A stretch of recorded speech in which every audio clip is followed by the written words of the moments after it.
Ma'am, তো এই কারণগুলোকে reduce করার জন্য আমরা যতটুকু জানি যে খাদ্যাভ্যাস অনেক গুরুত্বপূর্ণ ভূমিকা পালন করে থাকে। একটু খাদ্যাভ্যাস সম্পর্কে জানতে চাই। খাদ্যাভ্যাস আসলে আমাদের যে বাঙালি নর্মাল খাবার এটাই যথেষ্ট, তবে প্রোটিন রিচ খাবারটা ইম্পর্টেন্ট মহিলাদের জন্য। তো এনকারেজ করি আমি আমার পেশেন্টদেরকে যে একটু ডিম খাবেন বা ঘরোয়া যে প্রোটিনগুলো আমরা পাই স্বাভাবিকভাবে, এক্সপেন্সিভ হওয়ার কোনো দরকার নেই। এই প্রোটিন রিচ একটু খাবার আর সাথে ফাইবার আর ফ্লুইডের কম্বিনেশন আর রেগুলার ফিজিক্যাল অ্যাক্টিভিটিস, এগুলো হচ্ছে নর্মাল অ্যাক্টিভিটিস। কখনো কখনো আমাদের পরবর্তীতে আমরা যখন ট্রিটমেন্ট অপশনে আসবো তখন আমি আপনাকে বলবো যে ফিজিওথেরাপির একটা বিশাল রোল আছে এই সমস্যাগুলো ম্যানেজমেন্টের ক্ষেত্রে। ম্যাম, এই ধরনের বাধাগ্রস্ত মলত্যাগজনিত যাদের সমস্যা রয়েছে সেক্ষেত্রে ফিজিওথেরাপির একটা ভূমিকা রয়েছে।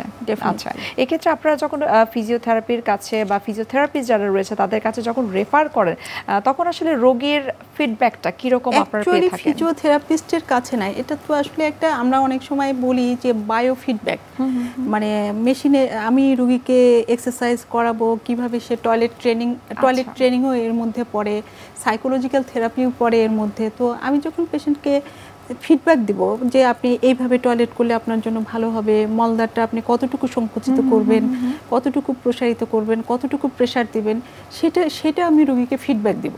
আচ্ছা, সেটা সেটা হতে পারে কোনো একটা মনিটরে, মেশিনের সাহায্যে, হতে পারে অডিও, মুখের কথায়, হতে পারে ফিঙ্গার দিয়ে আমরা সরাসরি আঙুল দিয়ে দেখে যদি বলি, সেটাও কিন্তু এক ধরনের বায়োফিডব্যাক বা ফিজিওথেরাপি খুবই ইম্পর্টেন্ট। এটা যখন দেখি যে এগুলোতেও হচ্ছে না, এরপরে আমাদের সার্জিক্যাল অপশন আসলে অনেক আছে।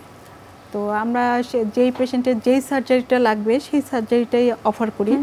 কারো যদি শুধু পায়খানা রাস্তায় সমস্যা থাকে তাহলে আমরা শুধু পায়খানা রাস্তায় অপারেশন করব, কিন্তু যদি দেখি একই সাথে জরায়ুর মুখে এবং পেশাবের রাস্তায় সমস্যা আছে তাহলে আমাদেরকে কম্বাইন্ড অ্যাপ্রোচে যেতে হবে। ট্রিটমেন্টগুলো কিভাবে করে থাকে সেই বিষয়টা আমরা বিস্তারিত জানবো। একটা বিরতির সময় হয়ে গেছে, আমরা বিরতি নিয়ে নিচ্ছি। সুপ্রিয় দর্শক, আপনারা দেখছেন এনটিভি নিয়মিত স্বাস্থ্য বিষয়ক আয়োজন স্বাস্থ্য প্রতিদিন। এই পর্যায়ে আমরা নিয়ে নিচ্ছি একটা ছোট্ট বিরতি।